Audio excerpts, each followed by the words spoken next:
জীবনের হিসাব সুকুমার রায়।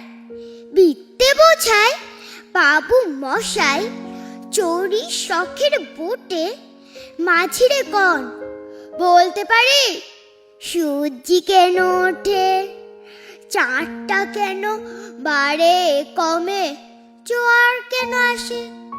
বৃদ্ধ মাঝি অবাক হয়ে ফেল ফেলিয়ে হাসে। না, বাবু বলেন, সারা জনম মরলি রে তুই খাটি, গ্রামবে না তোর জীবনটা যে চারি আনাই মাটি। খানিক বাদে কহেন বাবু, বল তো দেখি ভেবে, নদীর ধারা কেমনে আসে পাহাড় হতে নেবে। বল তো দেখি লবণ পোড়া সাগর ভরা পানি। মাঝি সে কয়, আরে মশাই ও তো কি আর জানি। বাবু বলেন, এই বয়সে জানিস না ও তা কি, জীবনটা তোর নেহাত খেলো অষ্ট আনাই ফাঁকি। আবার ভেবে কহেন বাবু, বল তোর বুড়ো, কেন এমন নীল দেখা যায় আকাশের ওই চূড়ো।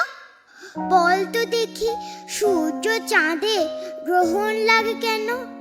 বৃদ্ধ বলে, মায়ে কেন লজ্জা দেশেন হেন।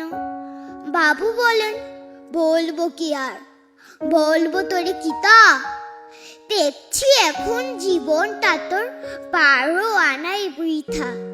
খানিক বাদে ঝড় উঠেছে, ঢেউ উঠেছে ফুলে। বাবু দেখেন নৌকোখানি ডুবলো বুঝি ডুলে। মাঝিরে কোন, এ কে আপদ, ওরে ও ভাই মাঝি, ডুবলো নাকি নৌকো এবার, মরবো নাকি আজি। মাঝি সুদ হয়, সাঁতার জানো, মাথা নাড়েন বাবু। মূর্খ মাঝি বলে, মশাই এখন কেন কাবু, বাঁচলে শেষে আমার কথা হিসেব করো পিছে, তোমার দেখে জীবন খানা 16 আনাই মিছে।